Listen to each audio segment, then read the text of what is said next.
نحمده ونصلي ونسلم على رسوله الكريم أما بعد فأعوذ بالله من الشيطان الرجيم بسم الله الرحمن الرحيم لقد جاءكم رسول من أنفسكم عزيز عليه ما عنتم حريص عليكم بالمؤمنين رؤوف رحيم صدق الله العظيم إن الله وملائكته يصلون على النبي يا أيها الذين آمنوا صلوا عليه وسلموا تسليما الصلاة والسلام عليك يا رسول الله وعلى آلك وأصحابك يا حبيب الله الله رب محمد صلى عليه وسلم نحن عباد محمد صلى عليه وسلم صلاة وسلاما عليك يا رسول الله. معزز و محترم مشائخ و علماء اسلام و معزز و محترم حاضرین سامعین، اللہ رب العزت کے فضل و کرم سے ربیع الاول شریف کا یہ مبارک مقدس اور پرنور مہینہ اپنی تمام تر جلوہ سامانیوں کے ساتھ امت محمدیہ کو فیض یاب کرتا ہوا اپنے تکمیل کی مراحل کی جانب بڑھ رہا ہے. اللہ رب العزت کی فضل و کرم سے حضور نبی اکرم صلی اللہ علیہ وسلم کی ولادت باسعادت کے سلسلے میں اپنے جمعۃ المبارک کے خطبات پر کچھ گزارشات ابتدائی طور پر آپ کی خدمت عالیہ میں پیش کر سکا ہوں. آج اسی کو ایک مرتبہ پھر آپ کی خدمت عالیہ میں ایک نئے انداز کے ساتھ پیش کرنے کا ارادہ رکھتا ہوں. امید ہے کہ آپ دعا فرمائیں گے اللہ تبارک و تعالیٰ اس مضمون کے متعلق میری زبان پر کلمت الحق جاری فرمائے. سورہ توبہ کی آخری آیت کریمہ سے پہلی آیت کریمہ میں نے تلاوت کی ہے. سب سے پہلے میں اس کا مفہوم آپ کی خدمت میں پیش کرنا چاہتا ہوں اور پھر اس ضمن میں قرآن مجید کی چند اور آیات اور پھر حضور نبی اکرم صلی اللہ علیہ وسلم کی احادیث صحیحہ، اور پھر اگر کوئی وقت ہمارے پاس باقی رہا تو اللہ رب العزت کے فضل و کرم سے امت مسلمہ کی 1400 سالہ تاریخ میں قریب ہر صدی سے میں آپ کی خدمت عالیہ میں یہ عرض کرنے کا ارادہ رکھتا ہوں کہ حضور نبی اکرم صلی اللہ علیہ وسلم کا میلاد کس شان کے ساتھ منایا گیا ہے. جو آیت کریمہ میں نے پڑھی ہے اس میں یہ 11ویں پارے میں ہے. یہ سورہ توبہ کی آخری آیت سے پہلی. اس آیت کریمہ کی بہت سی فضیلتیں آئی ہیں اور بہت سے اس پر صوفیہ کرام کے اور مشائخ کے خصوصی نظریات پائے جاتے ہیں. ایک نظریہ یہ ہے کہ جو شخص ہر نماز کے بعد اس کو اپنے وظیفے میں شامل کرتا ہے تو اس کی برکت سے اللہ تبارک و تعالیٰ اس مرنے والے شخص کو حضور نبی اکرم صلی اللہ علیہ وسلم کی زیارت سے مانا جاتا ہے. اور بہت سے بزرگوں نے اس کا مشاہدہ بھی فرمایا ہے اور پھر زمانے کے سامنے پیش بھی کیا ہے۔ اور بعض حضرات نے تو جہاں تک اپنی کتابوں میں لکھا ہے کہ ایک بہت بڑے بزرگ ہیں جن کا اسم گرامی حضرت ابو بکر شبلی رضی اللہ تعالیٰ عنہ، یہ حضور غوث اعظم عبدالقادر جیلانی کے مشائخ میں سے آتے ہیں، اور ان کے مرتبے کا یہ حال ہے کہ ان کو حضرت ابو القاسم سید الطائفہ جنید البغدادی رضی اللہ تعالیٰ عنہ نے اپنا خلیفہ اور اپنا جانشین مقرر فرمایا۔ حضرت ابو بکر شبلی کہتے ہیں کہ میں ایک سفر میں تھا، تو راستے میں ایک جگہ پہ میں نے دیکھا کہ حج پہ جا رہے تھے، تو ہمارے ساتھ ایک ساتھی تھا، باپ اور بیٹا دونوں تھے۔ اتفاق ایسا ہوا کہ اس کے باپ کا انتقال ہو گیا۔ انتقال کے وقت اس شخص کا چہرہ انتہائی زیادہ سیاہ اور ڈرونی شکل اختیار کر گیا۔ تو کہتے ہیں میں نے دیکھا کہ اس کا بچہ اس کے چہرے پہ کپڑا ڈالے رو رہا تھا، تو کسی کو دیکھنے نہیں دیتا تھا کہ اس کے چہرے کا حال کیا ہے۔ تو کہتے ہیں میں نے اس سے پوچھا مسئلہ کیا ہوا ہے تجھ کو؟ تو اس نے کہا کہ میرے باپ کا زندگی میں جو معمول تھا وہ تو تھا ہی، لیکن میں دیکھتا ہوں اس کا چہرہ بڑا ڈراؤنا ہو گیا ہے، بڑا بھجنگ ہو گیا ہے، بڑا سیاہ رنگ ہو گیا ہے اس کا، تو میں ڈرتا ہوں کہ لوگ اس کے مرنے کے بعد بھی میرے باپ کے متعلق کچھ عجیب و غریب باتیں کہیں گے۔ تو کہتے ہیں کہ میں نے کہا چلو چل کے دیکھتے ہیں اس کا حال کیا ہے۔ فرماتے ہیں جیسے ہی میں نے اس کا کپڑا ہٹایا تو دیکھتا کیا ہوں اس کا چہرہ بڑا پرنور ہے، اور وہ اس طرح چمک رہا ہے جیسے جنتیوں کا چہرہ ہوتا ہے۔ کہتے ہیں میں بڑا اس میں بہت حیران تھا کہ یہ مسئلہ کیا ہے، یہ بچہ یوں کہتا ہے، اب چہرہ اس کا پرنور ہو چکا ہے۔ تو وہ کہتے ہیں کہ پھر خواب میں مجھے نبی اکرم صلی اللہ علیہ وسلم کی زیارت نصیب ہوئی۔ میں نے سرکار سے وہی مسئلہ عرض کیا کہ یہ کیا تھا۔ سرکار دو جہاں صلی اللہ علیہ وسلم نے فرمایا کہ اسی شخص کا چہرہ اس کا رنگ سیاہ ہو گیا تھا اور اسی طرح کے اس کے اعمال تھے، لیکن یہ شخص ہر نماز کے بعد سورہ توبہ کی آخری آیت سے پہلی آیت کریمہ پڑھا کرتا تھا، اور وہ آیت مجھے بڑی پسند ہے جس کی برکت سے میں خود آیا ہوں اور اس کے چہرے پر یہ بہت ہمارے مشائخ کے وظائف میں بھی یہ شامل ہے، اور یہ آیت کریمہ بڑی اہمیت کی حامل ہے۔ اسی کے بارے میں علماء دیوبند نے مولانا اشرف علی تھانوی صاحب نے یہ آیت پیش کی ہے کہ نبی اکرم صلی اللہ علیہ وسلم کے میلاد کو اللہ تبارک و تعالیٰ نے قرآن مجید میں جگہ جگہ خود بیان فرمایا، تو اس کی دلیل میں یہ آیت انہوں نے پیش کی۔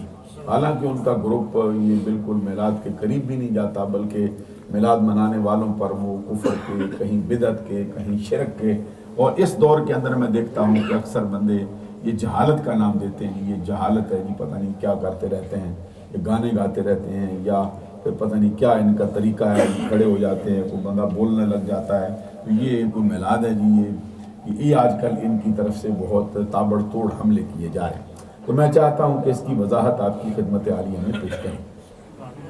اللہ تبارک و تعالیٰ فرماتا ہے لَقَدْ جَاءَكُمْ، بے شک تشریف لائے تمہارے پاس۔ تو آپ کو معلوم ہے کہ میلاد کے اندر بھی یہی عرض کیا جاتا ہے کہ اللہ تبارک و تعالیٰ کے پیارے نبی جلوہ فرما ہو گئے۔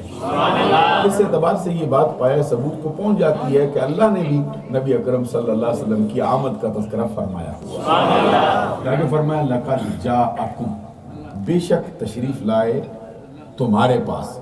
کون آئے؟ رسول، اللہ تبارک و تعالیٰ کے انتہائی عظمت والے اور شرف و اعزاز کے مالک رسول جلوہ فرما ہوئے۔ ان کی شان کیا ہے؟ فرمایا من انفسکم، جو تمہیں میں سے ہیں۔ یہ انسانوں کو شرف و اعزاز بخشا جا رہا ہے کہ وہ انسانیت میں جلوہ گر ہوئے، نہ جنوں میں سے ہیں نہ فرشتوں میں سے ہیں، بلکہ وہ انسان ہیں۔ سبحان اللہ، اس پر بلند آواز سے۔ اور اسی وجہ سے کہا گیا ہے کہ انسان کے اشرف المخلوقات ہونے کی کئی وجہیں ہو سکتی ہیں، لیکن وہ ساری ٹوٹ جاتی ہیں، لیکن ایک وجہ انسان کے اشرف المخلوقات ہونے کی ایسی ہے جو کسی صورت نہیں ٹوٹتی، اور وہ یہ ہے کہ رب ذوالجلال نے اپنے محبوب کو انسانوں میں سے جلوہ فرمایا۔ لَقَدْ جَاءَكُمْ رسول من انفسکم، بے شک تشریف لائے تمہارے پاس عظمتوں والے رسول جو تمہیں میں سے ہیں۔ ان کی شان کیا ہے؟ عزیز علیہ ما عنتم، تمہارا مشقت میں پڑنا ان کو گراں گزرتا ہے۔ ذرا یہ جملہ اپنے نبی صلی اللہ علیہ وسلم کی شان کے لیے رب ذوالجلال کا ملاحظہ فرمائیے۔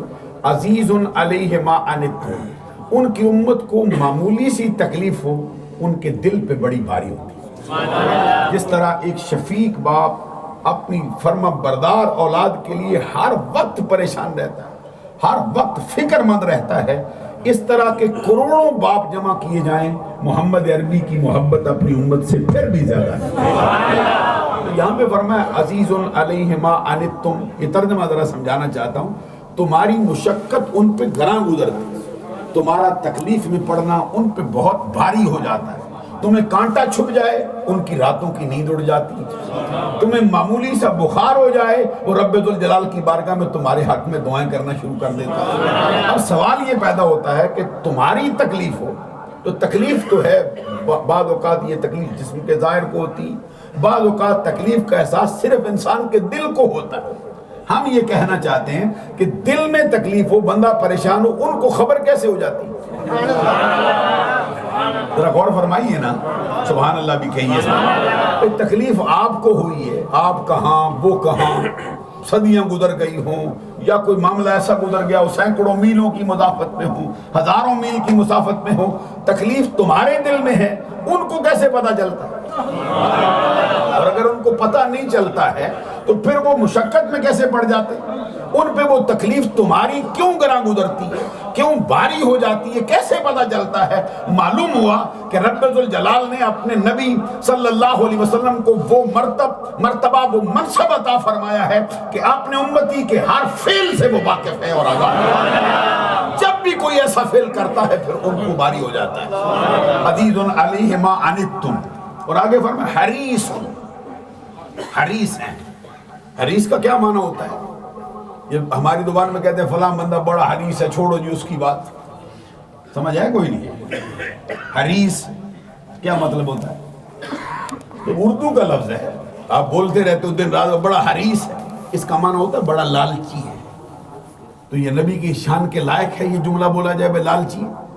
شان کے لائق اس وقت نہیں ہوگا جب یہ ہو کہ مال کے لالچی، جب یہ ہو کہ وہ اپنے منصب کے اقتدار کے لالچی، وہ جاہ و منصب چاہتے ہیں، حرص و لالچ رکھتے ہیں، بندوں کو بڑھانا چاہتے نہیں۔ یہ فرمایا حریص علیکم بالمؤمنین، تمہاری بھلائی کے بہت چاہنے والے، ہر وقت چاہتے ہیں میری امت کا اس میں بھی بھلا ہو، میری امت کا اس میں بھی بھلا ہو، میری امت کو یہ خیر بھی ملے، میری امت کو یہ خیر بھی ملے، میری امت پر ہر حال میں رب کا کرم ہو جائے۔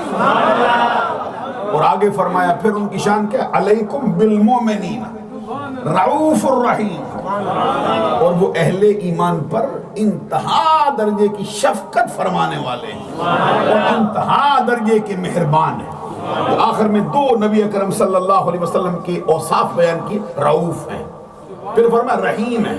اور آپ کو معلوم ہے کہ یہ دونوں شانیں اللہ کی ہیں۔ اللہ تبارک و تعالیٰ خود فرماتے ان اللہ رعوف بالعباد، بے شک اللہ تبارک و تعالیٰ اپنے بندوں پر رعوف ہے۔ رعوف کا کیا مطلب ہوتا ہے؟ یہ رافت رکھتا ہے، رافت انتہا درجے کی شفقت اس کے رب ذوالجلال کے ہاں اس کی مخلوق کے بارے میں پائی جاتی ہے۔ تو اللہ رب العزت نے وہ لفظ اپنے لیے بھی استعمال کیا، اپنے محبوب محمد عربی کے لیے بھی استعمال کیا۔ اور آگے آپ کو معلوم ہے اللہ کی شان ہے الرحمن الرحیم، بسم اللہ الرحمن الرحیم، الحمدللہ رب العالمین الرحمن الرحیم۔ تمام تعریفیں اللہ کے لیے جو تمام جہانوں کو مرتبہ کمال تک پہنچانے والا، رحمان ہے، رحیم ہے۔ تو وہ لفظ جو اللہ نے اپنے لیے رکھا ہے وہ محمد عربی کے لیے بھی رکھ دیا۔ لیکن یہاں یہ بات اپنے ذہن میں ضرور رہنی چاہیے کہ نظریہ اہل سنت کے مطابق اللہ کے ناموں میں کوئی شریک نہیں۔ ہماری عقائد کی ابتدائی کتابوں میں یہ بیان فرمایا جاتا ہے کہ اللہ ایک ہے، اس کا کوئی شریک نہیں، نہ ذات میں، نہ صفات میں، نہ اسماء میں، نہ افعال میں، نہ احکام میں۔ ہر شخص کو یہ معلوم ہونا چاہیے کیا مطلب ہے؟ اس کی ذات میں کوئی شریک نہیں، اس کی صفات میں کوئی شریک نہیں، اس کے احکام میں کوئی شریک نہیں، اس کے افعال میں کوئی شریک نہیں، اور اس کے ناموں میں بھی کوئی شریک نہیں۔ تو یہ ناموں میں شرکت آئی پڑی تو پھر اہل سنت نے یہ عقیدہ کیوں اپنایا ہے؟ جبکہ رحمان اللہ کے لیے بھی آئے، رحیم اللہ کے لیے بھی آئے، محمد عربی کے لیے بھی آئے، رؤوف اللہ کے لیے بھی آئے، محمد عربی کے لیے بھی آئے، تو اہل سنت کے علماء نے پھر اس کو جب کھولا اور وضاحت کی تو یہ کہا، پھر کھولا اور اس کی وضاحت کی تو یہ بات کہی برملا طور پر کہ جب اللہ کے لیے رؤوف کا لفظ آئے اس کا معنی اور ہے، جب محمد عربی کے لیے آئے پھر اس کا معنی اور ہے، جب اللہ کے لیے رحیم کا لفظ آئے تو معنی اور ہے، محمد عربی کے لیے آئے تو پھر اس کا معنی اور ہے۔ لیکن اب اس کا مطلب یہ ہوگا کہ اللہ تبارک و تعالیٰ کی جو صفت ہے رحیمی، اللہ کی جو صفت ہے رؤوف ہونا، کل ایک عالم دین نے مجھے فون پہ پوچھا کہ یہ اللہ کی صفات کے بارے میں اہل سنت کا عقیدہ ہے کہ لا عین ہے ولا غیر ہے، تو یہ لا عین ولا غیر کیسے سمجھی جا سکتی؟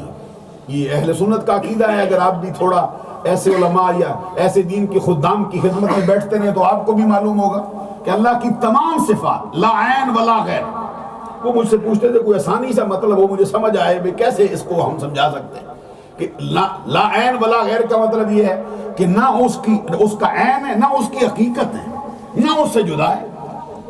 تو میں نے کہا اس کے لیے آپ آسانی سے یوں سمجھ سکتے ہیں کہ سورج ہے تو سورج سے جو دھوپ نکلتی ہے، دھوپ کو اس کا عین کہہ سکتے ہیں؟ کہتے نہیں۔ تو میں نے کہا اس سے جدا کہہ سکتے ہیں؟ کہتے نہیں۔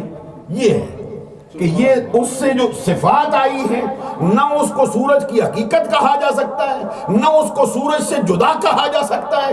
اسی لیے اہل سنت نے یہ کہا کہ اللہ کی تمام صفات نہ اس سے جدا مانی جا سکتی ہیں، نہ اس کا عین نہ اس کی حقیقت مانی جا سکتی ہیں، اس لیے کہا جاتا ہے کہ لا عین ہے ولا غیر۔ لیکن یہ بات یہاں ہم کہہ سکتے ہیں کہ اللہ تبارک و تعالیٰ کی جو صفت رحیمیت ہے، اللہ کی جو صفت رؤوف ہونا ہے، نبی اکرم صلی اللہ علیہ وسلم اس کا پرتب کامل ہے، آقا کونین صلی اللہ علیہ وسلم اس کا مظہر اتم ہے۔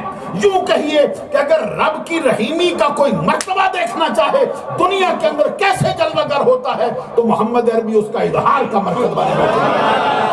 حضور نبی اکرم صلی اللہ علیہ وسلم کو رب نے رؤوف بھی کیا ہے اور رحیم بھی کیا ہے، اور یہ دونوں نبی اکرم صلی اللہ علیہ وسلم کی نعتیں۔ پھر میں ایک مرتبہ اس آیت کو پیش کرنا چاہتا ہوں۔ سب سے پہلے رب ذوالجلال نے فرمایا وہ تشریف لائے، پھر فرمایا کن کے پاس آئے؟ تمہارے پاس، پھر فرمایا وہ تم میں سے۔ اس میں نبی اکرم صلی اللہ علیہ وسلم کا انسان ہونا، پھر ان کا نسب جو ہے اس کو بیان کر دیا کہ وہ کن میں آئے ہیں، ان کا باپ کون ہے، ان کا دادا کون ہے، ان کی ماں کون ہے، ان کا خاندان کون ہے، ان کا قبیلہ کون ہے، ان کی قوم کون ہے، اور کس دھرتی پہ جلوہ گر ہوئے ہیں۔ اور پھر نبی اکرم صلی اللہ علیہ وسلم کا اپنی امت سے جو گہرا تعلق ہے اس کو بیان کر دیا، کس قدر شفیق ہیں، کس قدر مہربان ہیں، کس قدر پیار کرنے والے ہیں، کس قدر ان کی بھلائی کے چاہنے والے ہیں، اور پھر آخر میں نبی اکرم صلی اللہ علیہ وسلم کا مرتبہ بیان فرما دیا۔ اب آپ غور فرمائیں گے کہ جب بھی ہم میلاد کی محفل کرتے ہیں اس کے اندر ان 4-5 چیزوں کے علاوہ کوئی اور چیز ہوتی ہو تو بتایا جائے۔ ہم یہ کہتے ہیں سرکار تشریف لائے، جب آئے ہیں تو پھر ہم کہتے ہیں بھئی کن میں آئے ہیں، ان کا باپ کون ہے، ان کا دادا کون ہے، ان کی ماں کا کیا مرتبہ ہے، ان کے قبیلے کا کیا مرتبہ ہے، ان کے کنبے کا کیا مرتبہ ہے، اور جس ملک میں جلوہ فرما ہوئے ہیں اس کا کیا مرتبہ ہے۔ پھر ہم سرکار کی شانیں بیان کرتے ہیں کہ ان کو اللہ نے یہ مرتبہ دیا، ان کو اللہ نے یہ مرتبہ دیا، ان کو اللہ نے یہ مرتبہ دیا، ان کو اللہ نے یہ مرتبہ دیا۔ تو یہ آیت کریمہ ہے جو نبی اکرم صلی اللہ علیہ وسلم کے میلاد کو کھول کھول کر بیان کر رہے ہیں۔ ایک دوسرے مقام پہ اللہ تبارک و تعالیٰ کا فرمان ہے سورہ آل عمران کے اندر، لَقَدْ مَنَّ اللَّهُ عَلَى الْمُؤْمِنِينَ اِذْ بَعَثَ فِيهِمْ رَسُولًا۔ اس کا مطلب ہے کہ بے شک احسان کیا ہے اللہ نے ایمان والوں پر۔ اب آپ غور فرمائیں، پورا قرآن اٹھا کے دیکھیں گے اللہ تبارک و تعالیٰ نے اہل ایمان پر اس احسان کے سوا کوئی اور احسان جتایا نہیں دیتا۔ حالانکہ فرما دیا وَإِن تَعُدُّوا نِعْمَتَ اللَّهِ لَا تُحْصُوهَا، اللہ تبارک و تعالیٰ نے جو نعمتیں تمہیں عطا فرمائی ہیں وہ تم گننے لگ جاؤ تمہارے کیلکولیٹر ختم ہو سکتے ہیں، تمہاری اعداد و شمار کی گرفت ختم ہو سکتی ہے، تمہارا دماغ کام کرنا چھوڑ سکتا ہے، لیکن اللہ کی وہ نعمتیں جو تم پر ہیں تم اس کو گن نہیں سکتے۔ لیکن کسی ایک نعمت پر بھی رب ذوالجلال نے احسان کا تذکرہ نہیں فرمایا. ایک نعمت آئی جس پہ فرمایا لقد من اللہ علی المؤمنین اذ بعث فیہم رسولا. اللہ تبارک و تعالیٰ نے احسان فرمایا اہل ایمان پر کہ ان میں اپنا رسول بھیجا. معلوم ہوا کہ اللہ تبارک و تعالیٰ نے یہ نعمت جو عطا فرمائی ہے، کائنات کی ساری نعمتیں ایک طرف ہوں، محمد عربی کی نعمت جو ہے وہ ایک طرف ہے. اسی وجہ سے آقا کونین صلی اللہ علیہ وسلم کی ذات اقدس کو رب کی نعمت عظمیٰ کہا جاتا ہے، نعمت کبریٰ کہا جاتا ہے، اللہ کی نعمتوں میں سب سے بڑی نعمت کہا جاتا ہے. سبحان اللہ فرمائیں. کتنی بڑی نعمت ہے آنکھ، کتنی بڑی نعمت ہے کان، کتنی بڑی نعمت ہے زبان. ذرا غور فرمائیے، کتنی بڑی نعمت ہے ہاتھ، کتنی بڑی نعمت ہے پاؤں، کتنی بڑی نعمت ہے ہوا سے ہمسا ظاہری، کتنی بڑی نعمت ہے ہوا سے ہمسا باطنی. کتنی بڑی نعمتیں ہیں جو اللہ نے بندے کو دی، لیکن کسی ایک نعمت پر بھی احسان نہیں. اولاد کا مل جانا کتنی بڑی نعمت ہے، رب ذوالجلال کے کرم کا شمار ہی نہیں ہو سکتا. کتنے نعمتیں فرمائی بندے پر، لیکن ایک مقام پر بھی نہیں فرمایا اس نعمت کا احسان ہے، اس نعمت کا احسان ہے. ایک نعمت ہے جس پر فرمایا لقد من اللہ علی المؤمنین اذ بعث فیہم رسولا. بے شک احسان کیا اللہ نے اہل ایمان پر جب ان میں اپنا رسول بھیجا. سبحان اللہ فرمائیں. جب ان میں اپنا رسول بھیجا، تو جب اللہ تبارک و تعالیٰ نے رسول کو بھیجا ہے پھر اس پر احسان کیا ہے. اس سے معلوم ہوا کہ جس نعمت پر رب ذوالجلال نے احسان جتایا وہ ساری نعمتوں کے مقابلے میں رب کی سب سے بڑی نعمت ہے جو محمد. اور نعمت کے ساتھ کیا سلوک ہوتا ہے؟ قرآن مجید میں اللہ تبارک و تعالیٰ فرماتا ہے وَاذْكُرُوا نعمت اللہ علیکم. اللہ تعالیٰ کی اس نعمت کو یاد کرو جو اس نے خاص طور پر تم پر فرمائی. پھر فرمایا ایک مقام پہ اللہ تبارک و تعالیٰ نے وَاذْكُرُوا آلَاءَ اللَّهِ لَعَلَّكُمْ تُفْلِحُونَ. اللہ کی نعمتوں کو یاد کرتے رہو تاکہ تم دین و دنیا میں کامیاب ہو جاؤ. ایک مقام پہ فرمایا وَاذْكُرُوا آلَاءَ اللَّهِ وَلَا تَعْثَوْا فِي الْأَرْضِ مُفْسِدِينَ. اللہ کی نعمتوں کا ذکر کرتے رہو اور زمین پر فساد برپا کرنے والے ہو کر نہ پھرو. ایک مقام پہ فرمایا وَأَمَّا بِنِعْمَتِ رَبِّكَ فَحَدِّثْ. اپنے رب کی نعمت کا خوب چرچا کرو. تو چرچا آپ کو معلوم ہے دن کے اندر دروازے بند کر کے تو ہوتا نہیں. چرچا رات کو اپنے گھر میں بیٹھ کر تو نہیں ہوتا. چرچا ایسے ہوتا ہے کہ کھلے بندوں کہتا رہے کہ رب کی یہ نعمت میرا مقدر بن گئی. معلوم ہوا کہ نعمت کے ملنے پر رب ذوالجلال کی چاہت ہے کہ کوئی بتائے کہ رب نے یہ نعمت دی، کوئی بتائے کہ رب کا یہ کرم ہوا، کوئی بتائے کہ رب نے یہ فضل فرمایا ہمارے اوپر. اب میں ایک حدیث پیش کرنا چاہتا ہوں آپ سے کہ نبی اکرم صلی اللہ علیہ وسلم کو کسی حدیث کے اندر بھی اللہ کی نعمت قرار دیا گیا ہے یا نہیں. تو کتاب کا نام ہے صحیح بخاری، جلد اس کی 2، صفحہ نمبر اس کا 566. راوی کا اس میں گرامی حضرت عبداللہ بن عباس رضی اللہ تعالی عنہما. لکھنے والا امیر المومنین فی الحدیث ناصر الملت والدین امام ابو عبداللہ محمد بن اسماعیل بن ابراہیم بن مغیرہ الشعبی الجعفی الشافی السنی، جو محدثین میں سب سے اونچے درجے کا محدث مانا گیا ہے. انہوں نے اپنی صحیح جلد 2 صفحہ 566 پر حضرت عبداللہ بن عباس رضی اللہ تعالیٰ عنہ کی روایت سے حدیث نقل کی ہے.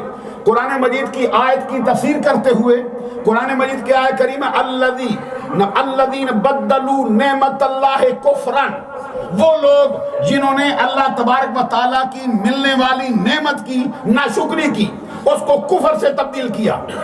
اب اس کی تفسیر میں وہ کہتے ہیں کہ تبدیل کرنے والے کون ہیں، وہ نعمت جو آئی ہے وہ کون سی ہے. یہاں پر صحیح بخاری سے جلد 2 صفحہ 566 سے عرض کر رہا ہوں، یہ بریلویوں نے نہیں لکھی، آپ کو معلوم ہونا. اور تفسیر حضرت عبداللہ بن عباس کر رہے ہیں. کہتے قالا ہم واللہ کفار قریش و نعمت اللہ محمد صلی اللہ علیہ وسلم. کہتے ہیں اس کے اندر جن لوگوں کا تذکرہ آیا ہے کہ جنہوں نے اللہ کی نعمت کی ناشکری کی، اس کو کفر سے بدلنا چاہا، وہ تو سرزمین مکہ المکرمہ کے خاندان قریش کے کافر ہیں. اور رہ گئی نعمت کی بات تو وہ اللہ کا محبوب محمد عربی صلی اللہ علیہ وسلم. معلوم ہوا کہ حضور نبی اکرم صلی اللہ علیہ وسلم اللہ کی نعمت عظمی ہے، حدیث کی روح سے بھی، قرآن کی روح سے۔ اب میں یہ بات اب کرنا چاہتا ہوں، اس نعمت کے ملنے پر صحابہ کرام کے ہاں کیا وتیرہ رہا ہے؟ اس نعمت کو صحابہ کرام نے کبھی وہی نعمت مانا یا نہ مانا؟ یہ ایک حدیث میرے ذہن میں آتی ہے، کتاب کا نام ہے سنن نسائی، جلد اس کی 2 ہے، صفحہ نمبر اس کا 310 ہے، لکھنے والا امام المحدثین امام احمد بن شعیب بن علی بن بحر النسائی الشافعی السنی، بلند آواز سے سبحان اللہ۔ یہ امام نسائی ہیں، ایک ہوتا ہے نساء زیر کے ساتھ، نساء زیر کے ساتھ پڑھا جائے تو پھر اس کا معنی عورتیں ہوتا ہے، جس طرح سورۃ النساء آیا ہے، چوتھی سورہ مبارکہ جو قرآن مجید کی ہے، تو یہ لفظ نون کے زبر کے ساتھ نساء، یہ ایک علاقے سے ان کا تعلق ہے، اور ان کا حال یہ ہے کہ ان کو حضرت علی سے بڑی محبت تھی۔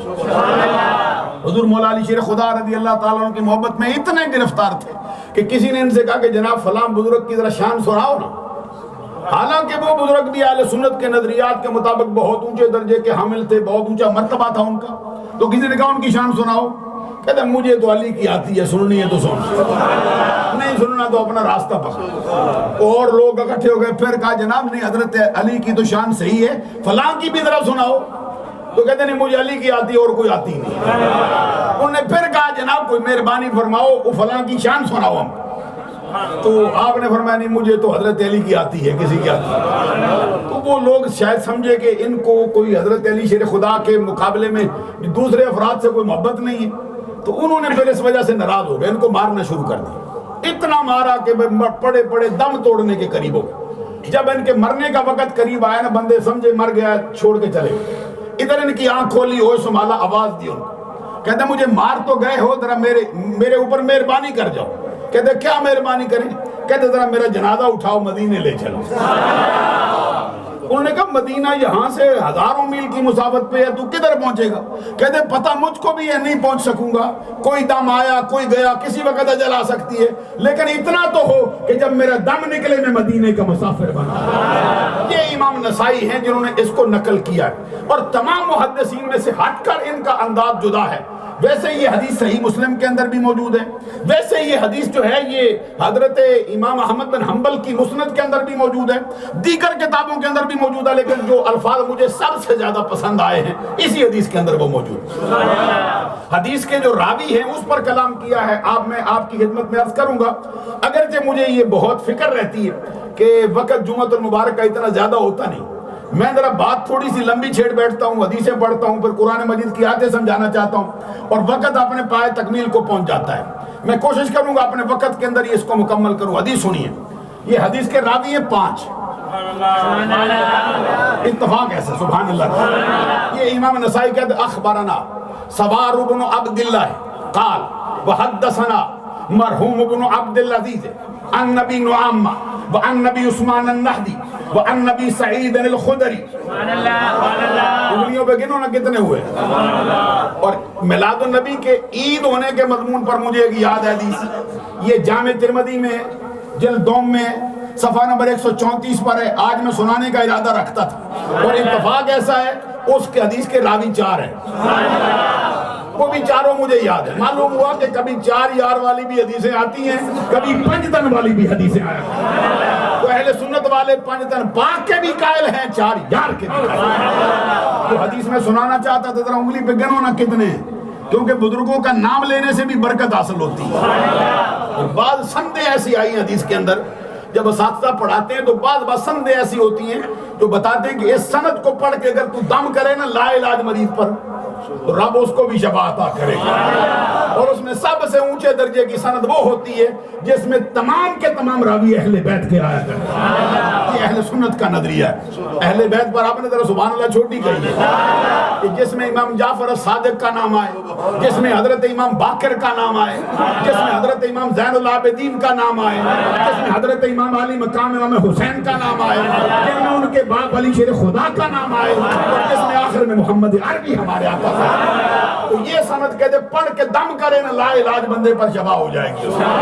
تو اس طرح اور بھی بڑی بڑی پاکیزہ سندیں، تو جو راوی میں نے بیان کی ایک مرتبہ سنو، اخبارنا سوار بن عبد اللہ قال وحدثنا مرحوم ابن عبد العزیز عن نبی نعامہ وعن نبی عثمان النہدی وعن نبی سعید الخدری قال معاویت ان رسول اللہ صلی اللہ علیہ وسلم خرج على حلقة یعنی من صحابہ قال ما اجلسکم قالوا جلسنا ندعو اللہ ونحمده على ما هدانا لدینہ ومن علینا بک.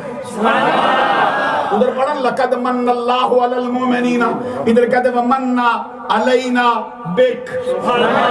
قال اللہ ما اجلسکم قالوا ما اجلسکم الا ذلك قالوا اللہ ما اجلسنا الا ذلك قال اما انی لم استخلفکم تہمتا لکم وانما آتانی جبرائیل فاخبرنی ان اللہ عز وجل یباہی بکم الملائکہ.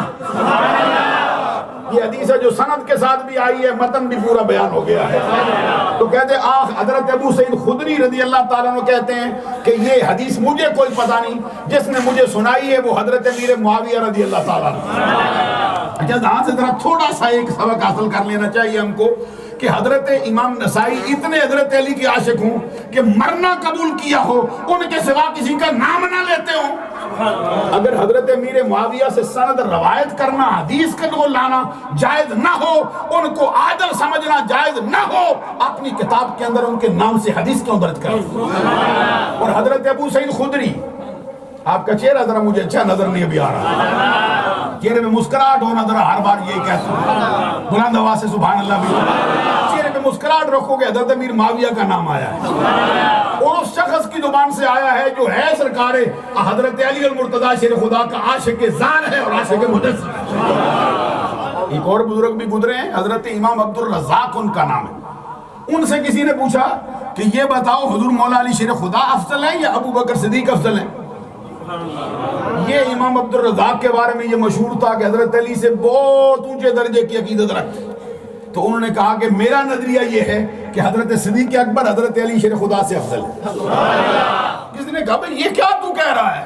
انہوں نے کہا کیوں؟ کہتے اس لیے کہ تو حضرت علی سے محبت کرتا ہے بہت، پھر کہتا ہے بھئی صدیق اکبر افضل ہیں. اس نے کہا حضرت علی سے سچی محبت کرتا ہوں اسی لیے تو کہتا ہوں کہ ابو بکر افضل ہے. وجہ یہ ہے کہ مجھے علی نے یہ درس دیا ہے کہ ابو بکر افضل ہے.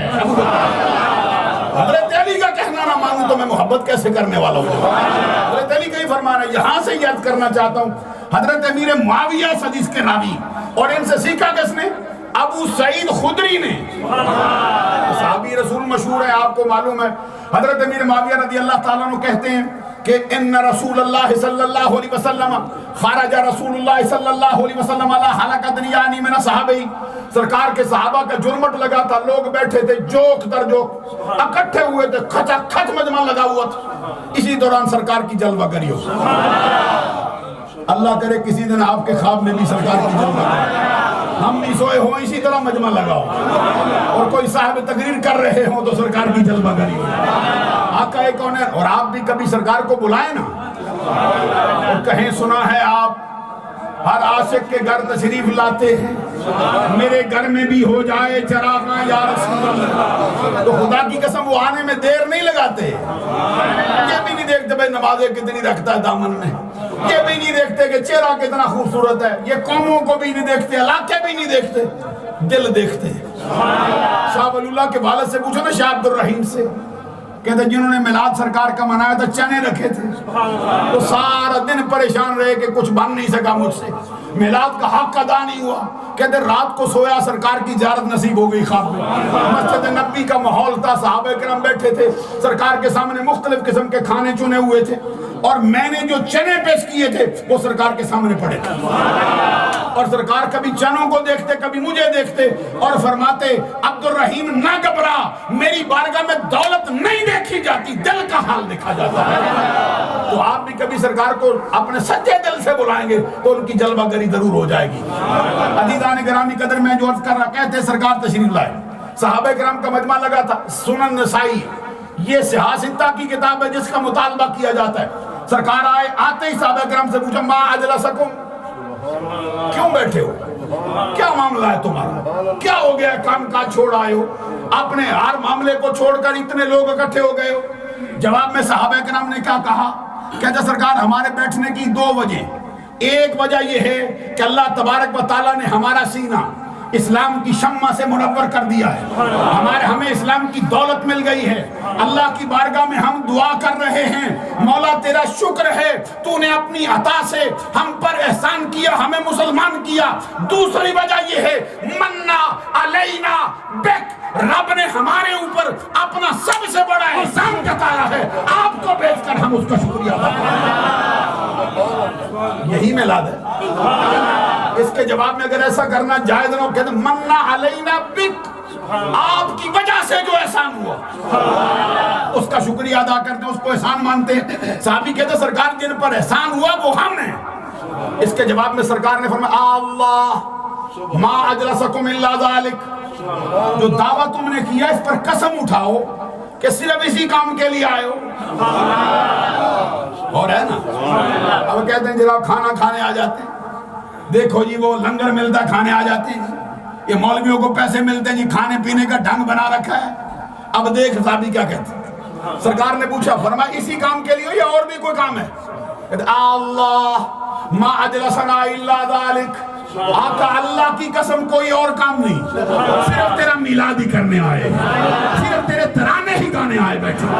تو جواب میں سرکار نے فرمایا اما انی لم استخلفکم تہمۃ لکم انما آتانی جبرائیل، سرکار نے فرمایا قسم اس لیے نہیں اٹھائی کہ تمہیں جھوٹا جانا ہے، میں جانتا ہوں کہ تم سچے ہو، تمہارا ظاہر تمہارا باطن ایک ہے، جو تمہاری زبان پر ہے وہ تمہارے دل میں ہے۔ میں نے قسم اس لیے اٹھائی کہ تمہیں بات کی اہمیت کا اندازہ ہو، بتانا چاہتا ہوں انما آتانی جبرائیل فاخبرنی ان اللہ عز وجل یباہی بکم الملائکہ، ابھی جبرائیل میرے پاس وحی لے کے آئے تھے اور مجھے بتایا کہ یہ جو تمہارے غلاموں نے میلاد کی محفل سجائی ہے اس پر رب جل جلال فرشتوں کو بلا کر ان کے سامنے ان آنے والے بندوں پر فخر بھی کر رہا ہے، ناز بھی کر رہا ہے۔ نعرہ تکبیر، نعرہ رسالت، جشن عید میلاد النبی، قبلہ مفتی صاحب۔ حضرات اگر وقت کی تنگی کا مجھے یہ اندیشہ نہ ہوتا تو باتیں میں کھولنے کا ارادہ رکھتا تھا۔ آپ سے عرض کرنا چاہتا ہوں محمد عربی صلی اللہ علیہ وسلم نے بھی اپنے میلاد کی محفل پر مہر لگائی ہے اور اس مہر کو رب نے خود بھی برقرار رکھا ہے۔ اور میلاد کی گھڑیاں کیا ہوتی ہیں؟ تو اس کے لیے ہم یہ بھی عرض کرنا چاہتے ہیں کہ خود نبی اکرم صلی اللہ علیہ وسلم سے یہ حدیث جو اب میں پیش کرنا چاہتا ہوں کہ سرکار نے خود میلاد کا ذکر کیسے کیا، یہ ہے مشکات المصابیح میں صفحہ نمبر 513 پر۔ اس کا راوی ہے حضرت عباس بن عبد المطلب، سرکار کے چچا جان۔ یہ سرکار نے اپنے منبر پہ بیٹھ کے خود بیان کی ہے۔ اچھا اتفاق ایسا ہے کہ وہ ٹائم جو ہے نظرہ تھوڑا مجھ سے بڑھ گیا ہے، تو انشاءاللہ العزیز میں اگلے جمعۃ المبارک پر پھر جاری رکھوں گا اسی سے۔ اور میں آپ سے عرض کرنا چاہتا، رات کو بھی میں ایک تقریر میں تھا، وہاں پر بھی میں نے عرض کیا کو گھنٹہ بھر تقریر کرنے کے بعد تو سنائی وہاں پہ میں نے صرف حدیثیں، تو میں نے کہا یہ اس لیے سنانا چاہتا ہوں کہ رات پوری بیتے فقیر میلاد کے عنوان سے حدیثیں پڑھے گا، اس سے علم ہو جانا چاہیے آپ کو کہ میلاد پر ایک دو حدیثیں نہیں، کتابیں بڑی پڑھی ہیں میلاد مصطفیٰ کے عنوان سے، اور محدثین نے باقاعدہ طور پر باب باندھے ہیں نبی کے میلاد۔ انشاءاللہ العزیز آپ کی خدمت عالیہ میں عرض کریں گے اپنے اپنے وقت پر۔ اللہ تبارک و تعالی ہمارا حامی ہو، ہمارا ناصر ہو، ہمارا محافظ ہو۔ اور یہ بھی عرض کرنا چاہتا ہوں کہ ابھی جو سنڈے آ رہا ہے بریڈ فورٹ کی سرزمین پر، یہ ہمارے ہاں حضور نبی اکرم صلی اللہ علیہ وسلم کی پیدائش مبارک کی خوشی میں بہت بڑے جلسے کا اور بہت بڑے جلوس کا اہتمام کیا گیا ہے۔ آپ حضرات سے گزارش ہے کہ اس میں آپ ضرور جوک در جوک تشریف فرما ہوں۔ وآخر دعوایا ان الحمدللہ رب العالمین۔